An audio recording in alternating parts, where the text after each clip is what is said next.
Sans plus tarder, prenons notre arme alors.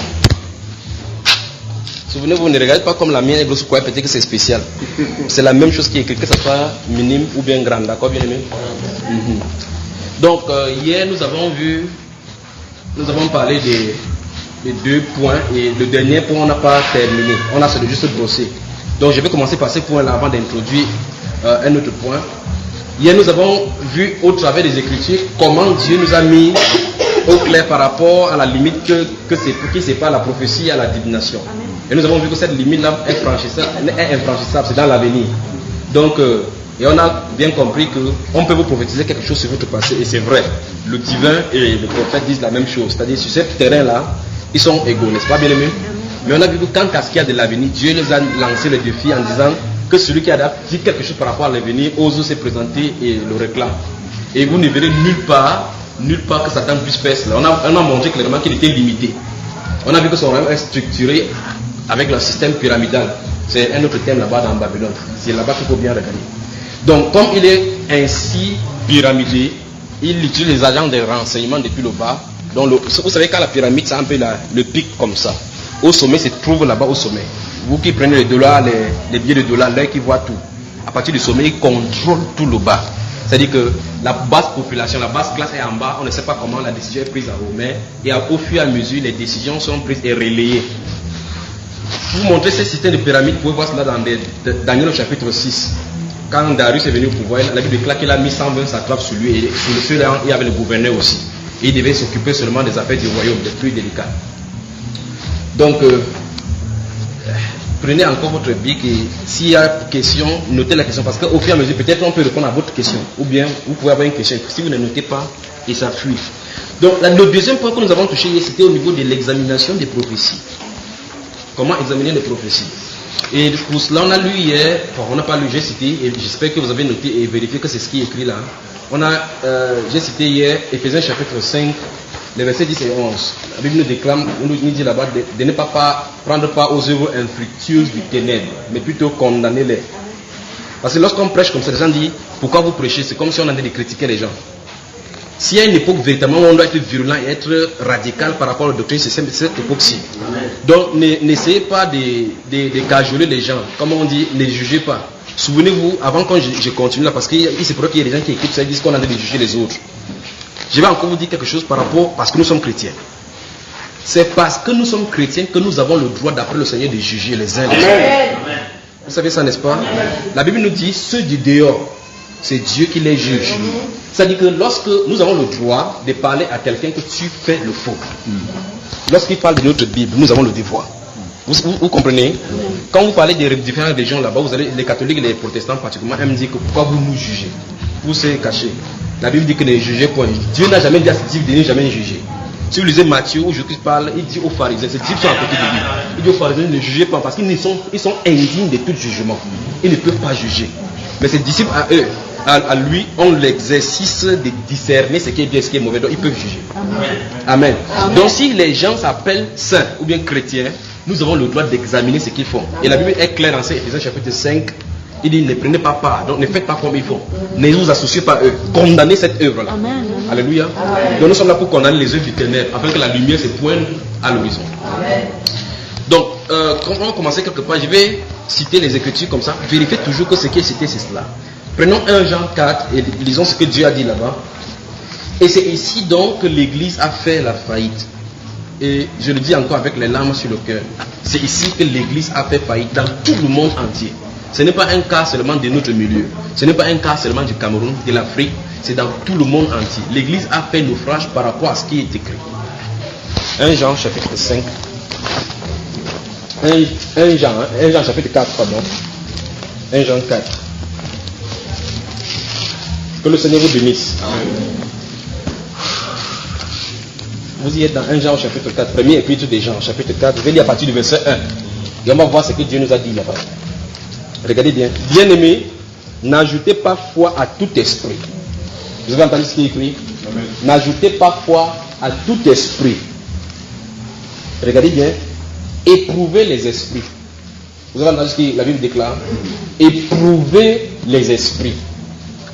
Je vais mettre une parenthèse ici et garder le paquet de ce que je vous ai dit dimanche. Là. C'est dimanche que on va revenir sur ça et puis je vais vous dire ce qui est sur mon cœur. D'accord, bien aimé? Maintenant, la Bible nous a dit d'éprouver les esprits. Pour que tu éprouves l'esprit, il faut que toi tu sois d'un côté et qu'une personne qui a envie de parler soit de l'autre côté. Alors maintenant, si cette personne dit ne jugez point, comment tu vas éprouver? Ça veut dire qu'il faut que ça passe à un test. Il faut que l'esprit qui est au-devant de toi passe un test. Et c'est scripturaire de tester. Vous entendez bien, aimé? Il dit, la Bible nous ordonne d'éprouver. C'est quoi éprouver?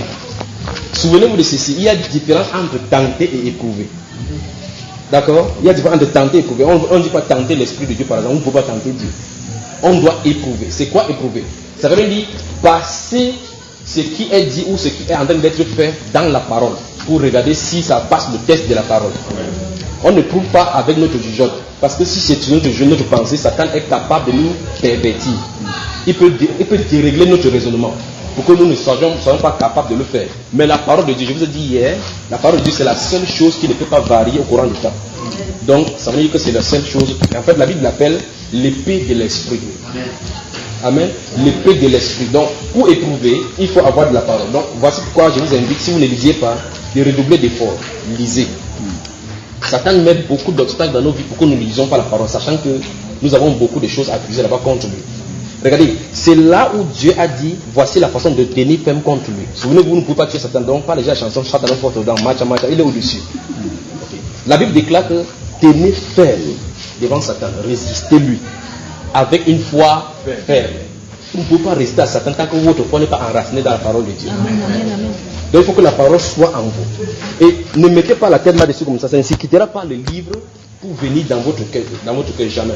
Il faut que vous lisiez. Si vous ne pouvez pas lire, il y a les Bibles audio. Écoutez constamment. D'accord, bien aimé?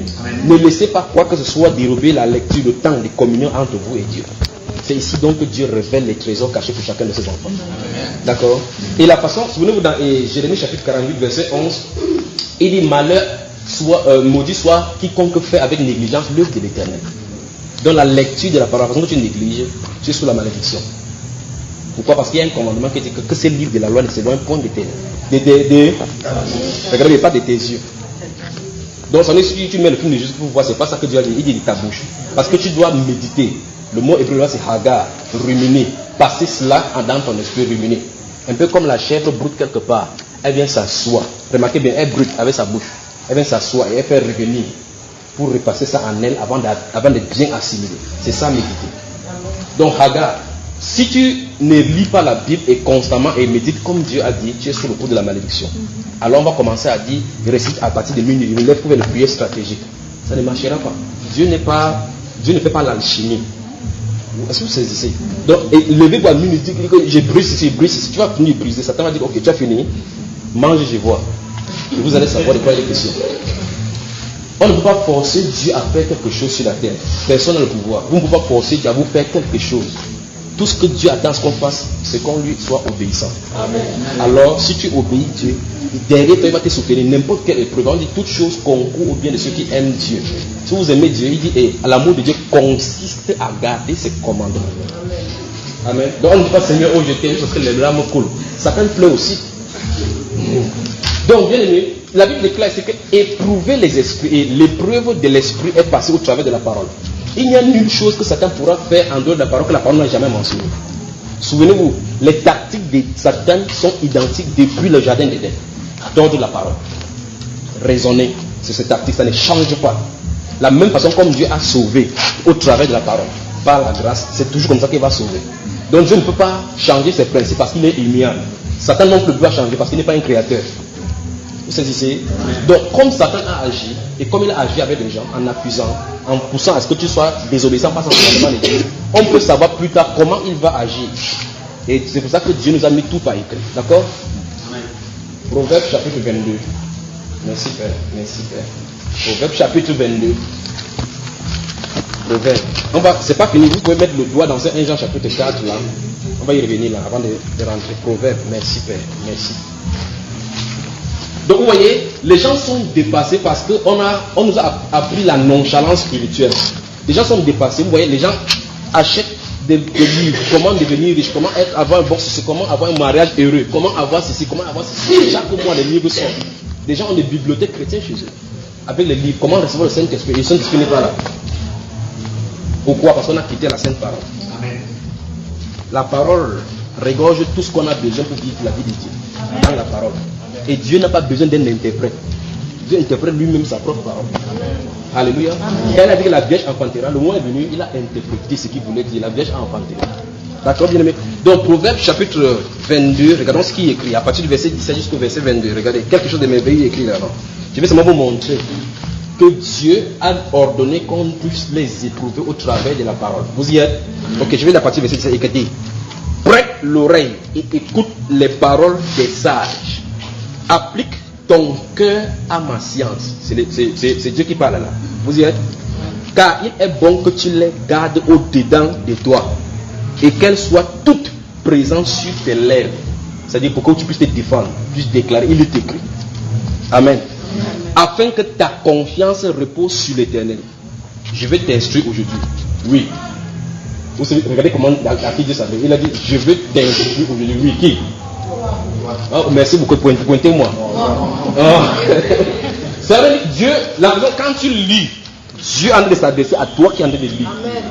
Il dit, je vais t'instruire, toi. Ne dites pas que moi, j'ai la face de Macaro, je suis venu accompagner les gens sur la terre. Tu n'es pas venu accompagner les gens sur la terre. Chaque personne a un rôle devant le Seigneur. D'accord, bien aimé? Chaque personne a un rôle devant le Seigneur. Ne pensez pas que c'est lorsqu'on se met devant pour prêcher pour les choses spectaculaires qui est devant Dieu. C'est pas ça. C'est pas ça qui est important. Dieu va rétribuer la fidélité. C'est la fidélité. C'est-à-dire si Dieu t'appelle à une tâche, la réponse ou bien la rétribution, ce sera oui ou non. As-tu fait la tâche que Dieu t'a assignée? Donc vous pouvez être dans l'assemblée comme ça. Là, si Dieu vous a demandé prie pour le serviteur, fais seulement cette prière. Même si on ne te voit pas sur la scène, Dieu connaît exactement la mission qu'il t'a donnée. Donc Dieu dit, je veux t'instruire. Oui, toi. Donc moi qui suis devant la Bible, je comprends que Dieu a dit que je vais t'instruire. Dans Psaume 32, le verset 8, il dit, j'aurai les regards sur toi, je te conduirai, je te montrerai la voie que tu dois suivre. C'est ce que Dieu a dit. Il dit, ne soyez pas comme un mulet ou bien un cheval dont on n'est pas avec les mots pour les conduire. C'est-à-dire qu'on vous dit n'importe quoi, ça vous conduit. De voir à tout vent de doctrine. Il dit que pointez-vous sur moi, je vais vous montrer la voie qu'il faut choisir. Amen. Ok, regardez le verset suivant. Verset 20, il dit, n'ai-je pas déjà, pour qui? Pour moi, mis par écrit des conseils et des réflexions. C'est-à-dire, Dieu a tout mis par écrit. Ce qui est nécessaire pour être conseillé, pour réfléchir, pour éprouver les esprits. Enfin, on va regarder ça dans le verset suivant. Dieu a mis par écrit. Donc, vous n'avez pas besoin d'aller chercher nulle part quoi que ce soit pour vous défendre par rapport à Satan. Dieu dit, regardez bien, verset 21, pour t'enseigner des choses quoi? Sur des paroles vraies, afin que tu répondes par des paroles vraies à celui qui t'envoie. Alléluia. Donc, Dieu a mis toutes choses par écrit et il nous a demandé d'étudier ça pour éprouver. Et pour cela, pour montrer clairement ce qu'il dit, que ce qu'il dit est ce qu'il pense, la Bible déclare dans Hébreux chapitre 1 que puisque les fils ont pas au sang, il y a lui-même participé. Et la Bible déclare, étant dans la position donc de la chair, il a subi les mêmes tentations que nous pouvons subir. C'est pour cela qu'il peut soutenir tous ceux qui sont en train d'être tentés. Vous saisissez? Alors maintenant, lors de la tentation dans Matthieu chapitre 4, le tentateur est venu. On a dit que tu es fils de Dieu, non? On dit pourquoi vous priez donc Dieu? C'est ce qu'il veut dire. Tu pries Dieu depuis, c'est qu'il y a des dieux que tu sais, tu pries depuis, ça ne marche pas. Vous saisissez ça? Si tu es fils de Dieu, transforme ces pains, ces pièces en pain. Le Seigneur dit, il est décrit. Ça règle le problème. C'est 70 000 d'autres Satan là, il vous le dit. On n'a pas besoin de dire feu, feu. C'est la parole qui bombarde. Dieu n'a pas dit que, écoutez, n'essaye pas de violer devant les satanistes ou bien devant les sorciers. Tu ne peux rien me faire. Tu ne peux rien me faire. Il peut te faire quelque chose. Si vous mettez le bouclier, la parole, il est écrit, ma vie est cachée avec Christ en Dieu. Tu te tournes, tu dors, ça règle le problème. Vous saisissez bien aimé. Donc Dieu n'a pas dit qu'on se défend avec notre propre parole. C'est pas ces paroles, les paroles sûres et vraies. C'est-à-dire, ce sont ces paroles qui prononcent devant Satan et ses acolytes. Ça place un bouclier impénétrable. N'essayez pas de vous défendre en disant, tu ne peux rien me faire. Mon père était pasteur. Moi, j'ai pris beaucoup. Ça n'a rien à voir avec Satan. Ça ne peut rien lui faire. C'est la parole de Dieu qui est vivante et efficace, plus tranchante, qui ne peut être quelconque à double tranchant, pénétrant jusqu'à séparer âme et esprit, jointure et moelle, sonde et juge les pensées, les profondeurs du cœur. Alléluia. C'est ce que Dieu nous a donné. Est-ce que vous êtes prêts donc à utiliser cette parole pour éprouver? Oui. Donc, au milieu de l'assemblée, comment les prophéties devaient se passer et comment donc juger. Souvenez-vous, ça me fait mal au cœur de dire, c'est parce que beaucoup de chrétiens ne parviennent pas à saisir, parce qu'on a comme l'impression qu'on veut heurter, on ne veut pas heurter. Dans le livre de 1 Corinthiens, chapitre 11, verset 17, la Bible déclare, chapitre 11, verset 28-17, il dit, je crains que vous ne vous assemblez pas pour devenir pire. Quand on s'assemble, le but de notre assemblée, c'est pour s'édifier mutuellement. C'est-à-dire que quelqu'un vient avec un problème, il rentre avec la solution. Quelqu'un vient quand il avait des problèmes, il rentre avec la solution. Quelqu'un rentre fortifié. Les pieds qui étaient languissants s'affermissent. C'est pour ça qu'on est rassemblés. Alors il se pourrait donc qu'on peut être plusieurs années dans des faussetés, mais qu'on n'a pas l'humilité de reconnaître. Et c'est ici le problème au milieu chrétien. C'est-à-dire que lorsqu'on est confronté à la parole, donc, quand on a l'habitude de faire quelque chose, on a du mal à s'en débarrasser. Par conséquent, on commence à pointer vers Dieu qui peut me juger. Maintenant, regarde quelqu'un à côté de toi, dis, je suis ton surveillant. Tu es mon surveillant. Tu es mon surveillant. Que tu l'admettes ou non. Les paroles vraies et sûres. Dit dans la Bible, veillez les uns sur les autres. Vous voyez, c'est le danger. C'est-à-dire que le fait que les chrétiens, il y a des petits mots comme des petits commandements, on dit priez les uns pour les autres, supportez-vous les uns les autres. L'autre dit que quand il regarde l'autre, c'est non, la scène est encore venue, elle m'énerve au milieu de l'assemblée. Le Saint-Esprit ne peut pas se mouvoir. Parce que le lien, la charité, c'est le lien de la perfection. Alors si tu dis à quelqu'un, tu ne peux pas prier pour lui. C'est ce que c'est ici. Alors cette personne-là va te regarder à la photo et dire qu'elle c'est moi-même, qu'elle comprend. Elle dit qu'elle est spirituelle. C'est une assemblée des saints. Alors ça se trouve au ciel. Tu vas commencer à chanter loin de Dieu, tu vas le regarder, tu vas le saluer là-bas ou bien tu ne vas pas le saluer. Dans le ciel, il n'y a pas d'hypocrisie. Il n'y a pas d'amertume. C'est pour ça que la Bible déclare dans 1 Corinthiens 12, verset 18 que Dieu a placé chaque membre dans le corps comme il a voulu. Si l'un souffre, tous souffrent ensemble. C'est un truc de la communion. Quand vous avez votre doigt, s'il y a un petit aiguille qui vous entre dans le doigt là-bas, tout le corps en souffre. Vous saisissez, Dieu a fait à ce que personne ne soit indépendant. Donc j'ai besoin de toi, tu as besoin de moi, on a besoin les uns les autres. Alors si vous êtes dans la peau d'une certaine façon, nous avons une seule chose pour nous corriger, les Écritures. Alors il faut que la personne qui vient corriger, et la personne qui est corrigée utilise donc ça dans la position de l'humilité. Parce que la Bible déclare que celui qui est debout prenne garde de tomber. Ça veut dire que pendant que cette personne faute sur cette chose-là, peut-être toi également tu en es déporté sur une autre chose. Nous sommes préparés seulement le terrain pour dimanche, je vous le dis. Donc, qu'est-ce qui va se passer? Supposons qu'au milieu de l'assemblée, une prophétie sort et que ça ne sort pas d'après la Bible. Vous, en tant que surveillant, puisqu'on s'est dit qu'on est les surveillants les uns les autres, comment aller vers cette personne pour lui dire, ma soeur ou bien mon frère, ici ce n'est pas scripturaire. Sous ces ici, il y a la façon de la Bible de le faire. Première façon de faire, si vous n'avez pas de l'amour, ne vous aventurez pas. Si vous n'avez pas de l'amour pour la personne, priez d'abord pour que Dieu ôte l'amertume sur votre cœur.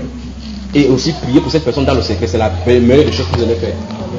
Maintenant, si vous vous sentez vraiment poussé par le Saint-Esprit à aller, il y a une façon de le faire. C'est l'examen au travers des Écritures. Parce que pourquoi donc le Saint-Esprit nous a dit dans Jean chapitre 4, il dit, n'ajoutez pas foi à tout esprit. Il y a des gens là-bas qui cherchent l'argent, cherchent le travail parce qu'ils sont prêts, même si c'est le diable qui donne, ils s'en foutent, pourvu qu'ils ne se répandent par la suite. Amen, amen. Avant que le prophète sorte, amen. Ce n'est pas ce que Dieu a dit. Vous m'aimez toujours, n'est-ce pas? Vous m'aimez, mes soeurs et frères. Amen. Il dit ceci.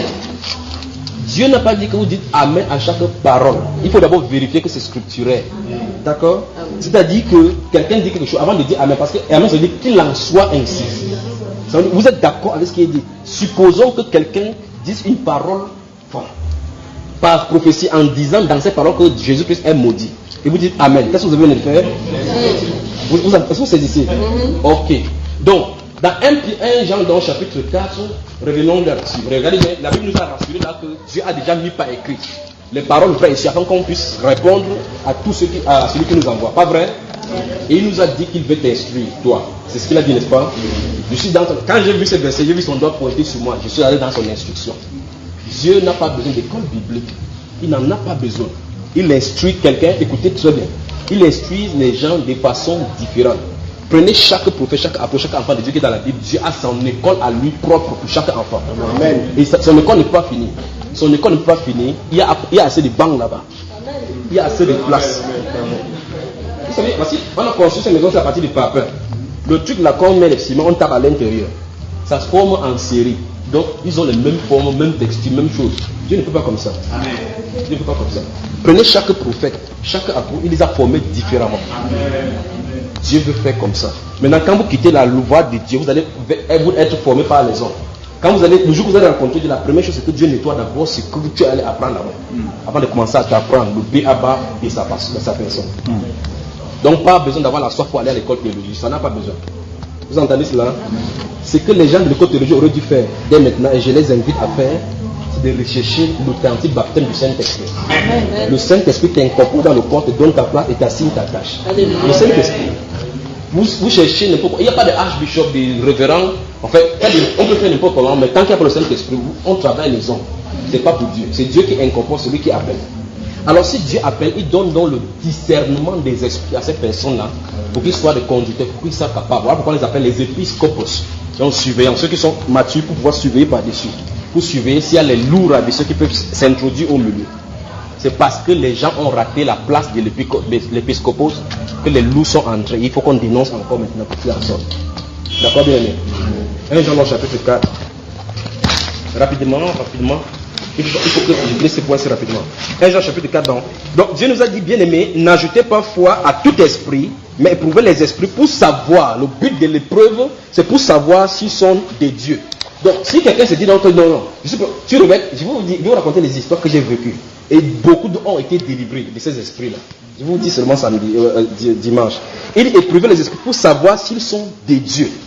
Ça veut dire que quand quelqu'un passe par l'esprit, intellectuellement, tu n'as pas de possibilité de savoir si oui ou non c'est des dieux. Alors Dieu a mis sa façon. Le but de cette épreuve-là, c'est de savoir si c'est des dieux. Je vais prendre un exemple simple que vous saisissez, d'accord? Supposons, comme on a dit la dernière fois, que quelqu'un se lève par l'esprit. Poussé par le Saint-Esprit, il dit 44 présidents vont se convertir en 2012. Ça n'arrive pas. Il a dit par l'esprit. 44 présidents ne se convertissent pas en 2012. Alors celui-là, il faut qu'on l'amène dans l'ordre. Il n'a plus aucune parole au milieu de l'assemblée jusqu'à ce que cet esprit soit chassé. Jusqu'à ce que cet esprit soit chassé. Parce qu'il a prophétisé par un autre esprit. Et à partir de là, supposons, il a conduit l'assemblée dans la prière. On priait contre la volonté de Dieu. Voici pourquoi quand on connaît la volonté de Dieu par rapport à une chose, il faut y tenir. D'accord? Mettez le doigt dans ces 1 Jean chapitre 4, on va encore aller quelque part. Merci Père. Néhémie chapitre 6. Néhémie chapitre 6. Néhémie, le livre de Néhémie. Vous savez, Antazexès, le roi Antazexès, donc dit, l'une de ses mains était coupée que l'autre, avait donné l'ordre à Néhémie, comme il était échanson dans son royaume là-bas, à Suse, d'aller rebâtir les murailles de Jérusalem. D'accord? Donc, je vais vous montrer quelque chose. Quand il est arrivé à Jérusalem, quelque chose s'est passé. Néhémie chapitre 6, je vais lire rapidement. Néhémie.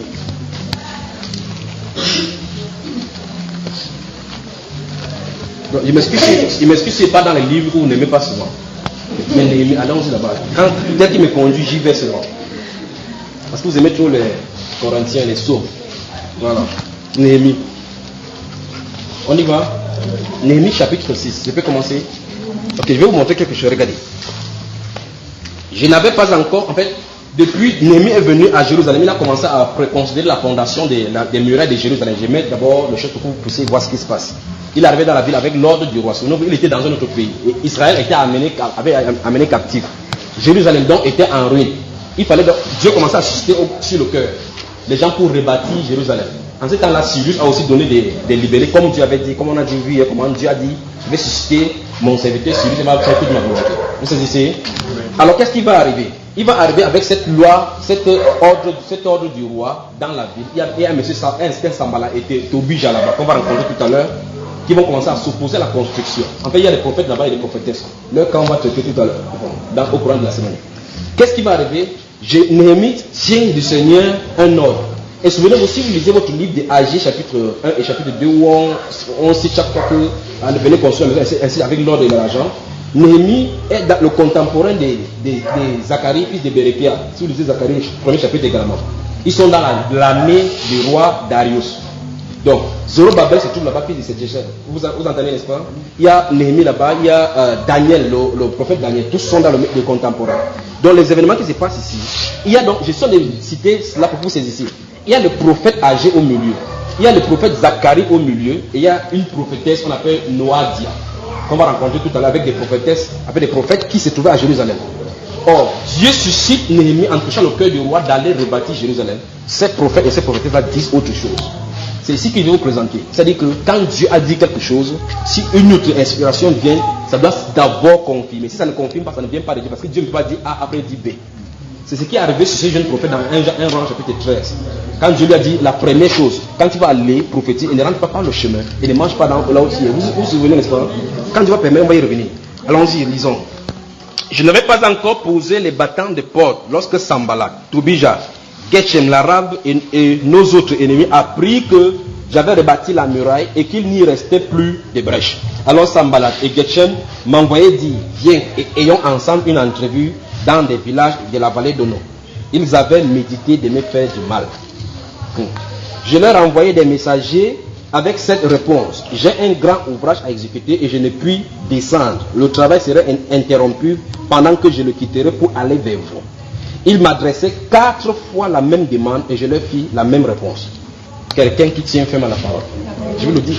C'est-à-dire que quand il connaît l'ordre de Dieu, quand il connaît la chose de Dieu, quelles que soient les tactiques que l'ennemi peut utiliser, il tient ferme par rapport à la parole. Il est venu de Suse à Jérusalem pour bâtir la muraille.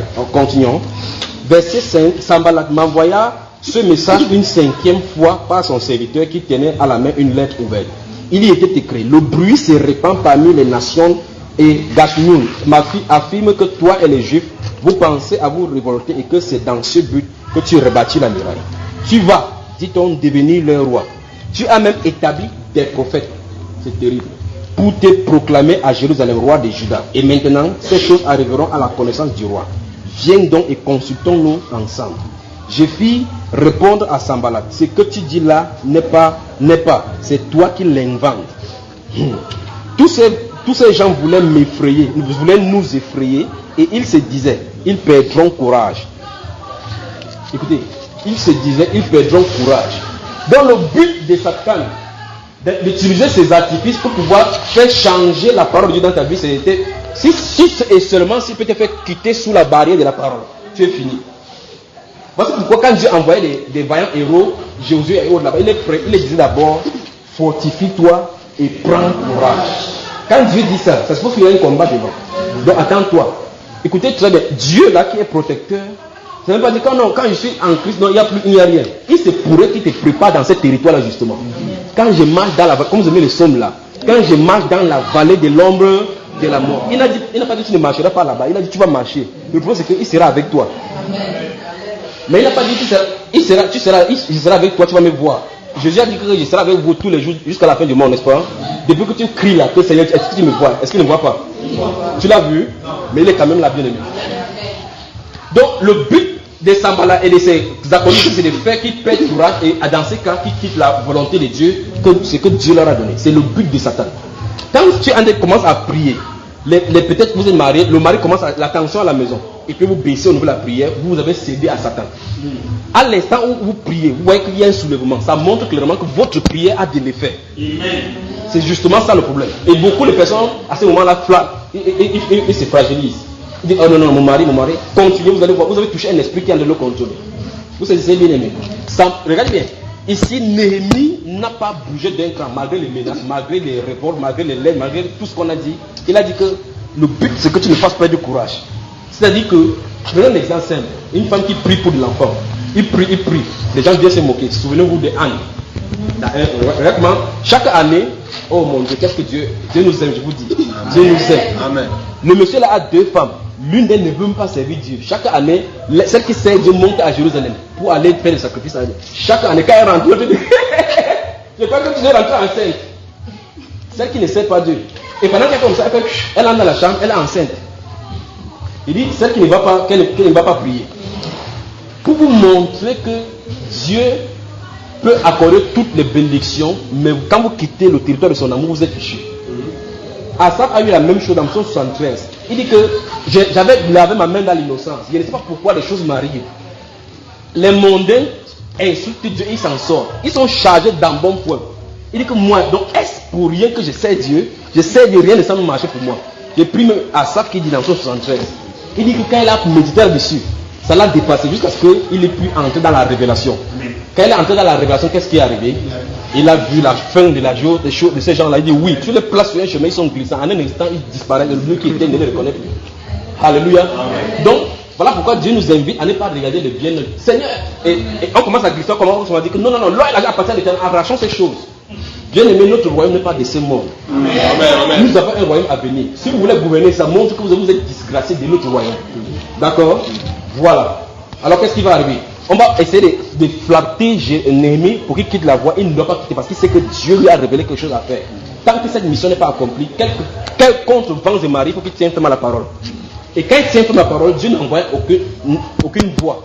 C'est la parole que Dieu lui a donnée pour faire. Il a soutenu sa force. Il y a des forces invisibles qui travaillent pour lui. Il faut seulement qu'il reste derrière cette barrière, la parole que Dieu lui a donnée. Vous savez, quand les policiers, quand il y a les émeutes, les policiers viennent avec les cargos, des choses qu'ils mettent avec les choses en vitre là. Vous savez, les boucliers là. Ils se placent derrière, c'est leur sécurité. Vous lancez les pieds, ça tape là-bas, ça part. C'est ainsi que Dieu veut qu'on reste avec la parole. Vous sortez votre tête de la parole. Imaginez un policier qui sort comme ça, le gars là, va l'accueillir ici. Donc il faut qu'il reste seulement derrière. Dis à ton voisin, reste derrière la parole. Voilà, bien, c'est ça. On dit le bouclier de la foi avec lequel vous pouvez éteindre tous les traits enflammés de l'ennemi. Tout. Dieu n'a pas dit certains, il a dit tout. Oh mon Dieu. Oh mon Dieu. Oh mon Dieu. C'est une chose que ce n'est pas permis de raconter parce que si on raconte, on va croire que c'est l'extravagance ou bien c'est de l'orgueil. C'est seulement ce qu'on voit Dieu faire. Je vous dis, la parole, si ça marche, je vous le dis.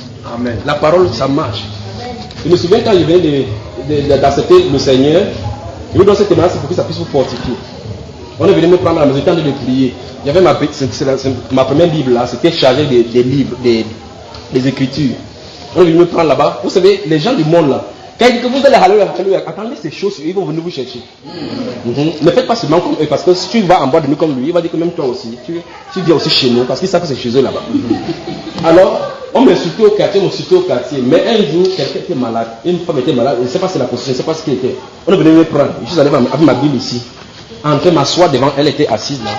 Je ne savais pas quoi faire, je vous le dis, je ne savais pas quoi faire, je me suis tenu là. Je voulais donner ma Bible, que madame prend ma Bible. Quelque chose m'a dit à l'intérieur, ne lui donne pas ta Bible. Parce que ma Bible était vraiment bizarre avec les Écritures. On peut croire peut-être qu'on a mis l'onction sur ça. Il dit, as-tu une Bible? Elle a dit oui. Le Saint-Esprit m'a dit, Apocalypse tel. Il m'a donné le passage. Il dit, madame, lis. J'étais assis là devant, comme vous êtes assis là, je l'observais. Il dit, madame, lis Apocalypse tel. Comme la voix m'a dit, dis-lui de lire. Elle a lu cela. J'entends encore dire qu'elle relit. Elle a relu. J'ai dit, j'entends encore relire. J'ai obéi seulement tel que j'entends. Elle a relu. Sur la chaise devant moi, la personne qui m'a amené était assise là. Elle a tourné. Donc elle était délivrée. La parole. Si c'est ici, la parole, le bouclier de poils, l'épée de l'esprit avec lequel vous pouvez éteindre tous les traits enflammés des malheurs. Si vous entendez, quand je prêchais comme ça là, j'étais dans une salle, il prêchait comme ça là, j'avais déjà fini. Subitement, je suis en train de marcher comme ça, j'entends quelqu'un veut t'attaquer. Le garçon était derrière la salle, derrière le banc là-bas. Il faisait vraiment. Si c'est physiquement, je ne suis pas masqué, je suis d'abord court et faible. Celui-là, il était colosse là-bas derrière. Pendant que je marchais, dans mon esprit, je disais, Seigneur, je suis dans les salles dans la maintenant. Après, subitement, une parole m'est venue.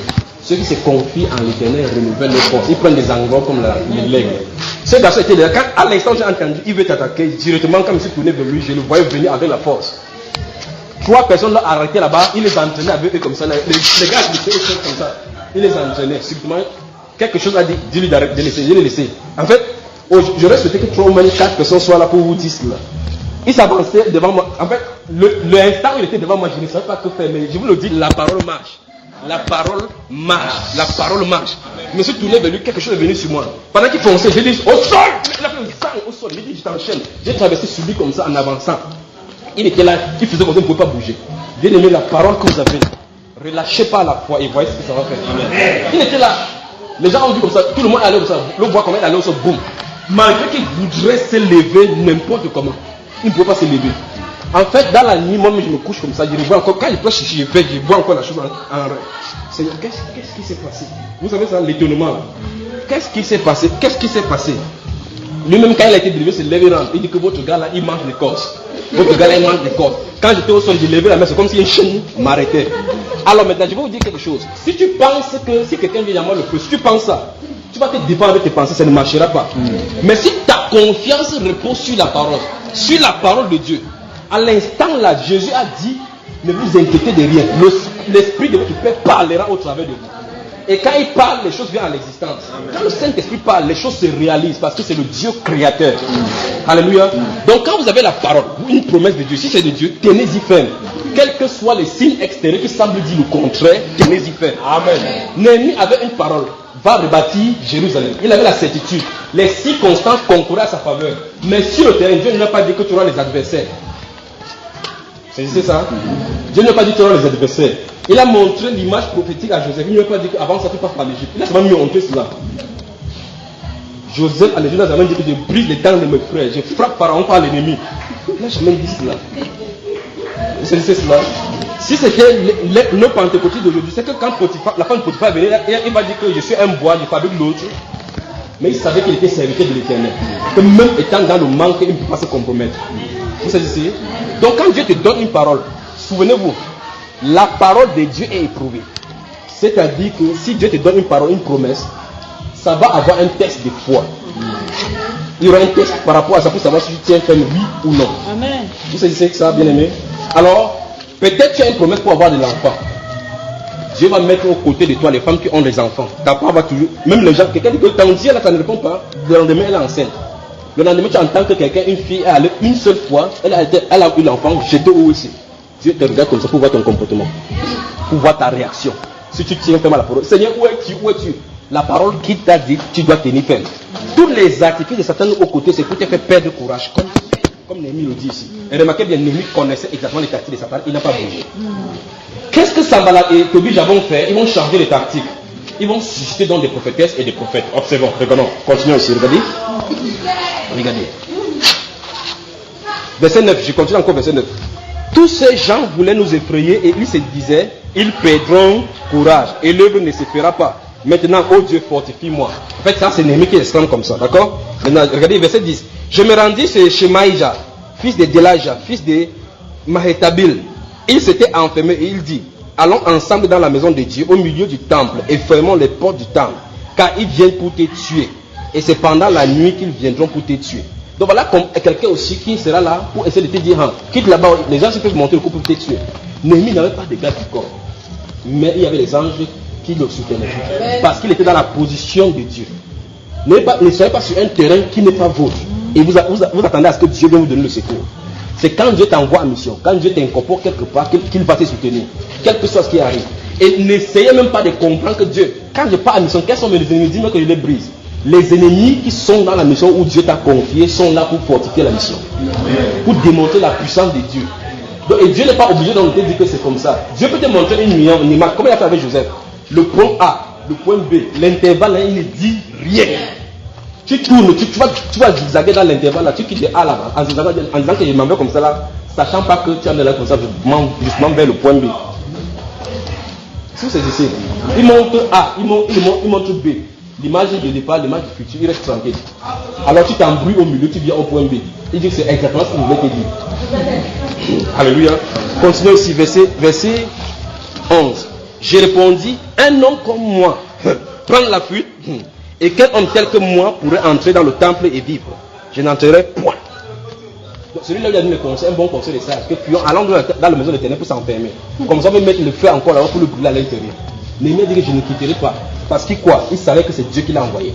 Je suis en train de vous montrer seulement comment discerner les paroles. On en est d'arriver. Regardez, verset 12 là. Et j'ai reconnu que ce n'était pas. Écoutez. Regardez ce qu'il dit là. Et j'ai reconnu que ce n'était pas Dieu qui l'a envoyé. Donc il savait très bien que là, il a discerné, il a éprouvé la parole, le conseil. Remarquez très bien aimé. Le monsieur qui est venu maintenant, les tactiques des sœurs de Tobia et autres là-bas, c'était qu'il lâche le muraille, et les murailles ne construisent plus, pas vrai? Alors ils sont passés par deuxième tactique, c'est tout Satan qui est derrière là. Non, quitte ça, va te cacher dans la maison de Dieu. Remarque, il parle encore de Dieu. Vous avez dit que le premier se situe au niveau où il y a Dieu dedans. Comme ça, quand les gens, non, dans le temple de Dieu, oui, il a fait résider son nom là-bas, il va nous protéger. Mais c'est contre la volonté de Dieu. Il dit, c'est l'ennemi qui dit, j'ai remarqué que j'ai compris. Il veut dire, en sondant sa parole, en éprouvant sa parole, j'ai compris que ce n'était pas la volonté de Dieu. Et vous, quand vous écoutez la parole, est-ce que vous avez éprouvé? Amen, ma soeur. Comme tu as fait toi sans manger, ainsi parle l'Éternel. Tu vas avoir de l'abondance à la maison. Amen, j'arrache pas la foi. Tu arraches quoi pas la foi? Vous savez, Satan a inspiré certaines musiques mondano-chrétiennes. C'est que le diable a dit qu'il va te voler. La soeur arrête comme si elle voulait voir. Arrête, juste parce que l'autre dit que arrête ton succès, arrête ton mariage. Si tu as quelqu'un n'arrête pas, arrête pour lui. C'est grave. C'est grave. Si Dieu est pour nous, qui sera contre nous? Quand vous lisez la parole là, vous comprenez ce que ça dit, bien aimé. Si Dieu est pour toi, qui sera contre toi? Avec Dieu, vous êtes majorité. Amen. Si tu es avec Dieu seulement, vous êtes majorité. Continuons ici, regardez. Verset 12. Et je reconnais que ce n'était pas Dieu qui l'a envoyé. Mais regardez, écoutez très bien. Mais il prophétisa ainsi sur moi parce que Sambala et Tobija lui avaient. Vous avez entendu, non?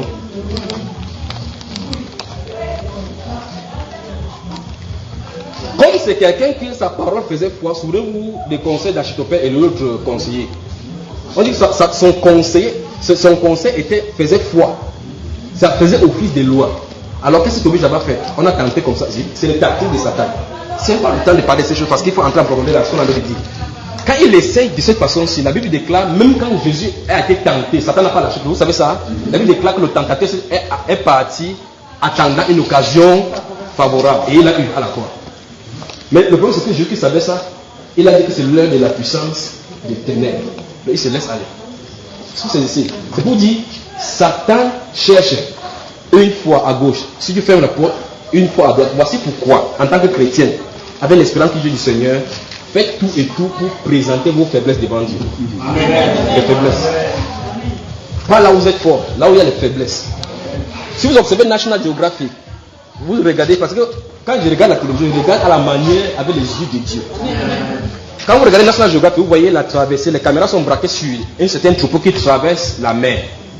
Il traverse la mer, il y a les crocodiles à l'intérieur, les difficultés. Quand il marche dans la vallée de l'homme de la mort, les difficultés. Après, quand ils parviennent à traverser cela, certains sont blessés par les crocodiles qui n'ont pas pu les mordre. Ils arrivent dans la prairie, ce n'est pas terminé, il y a le lion qui les attend là-bas. Il y a les fauves qui les attendent là-bas.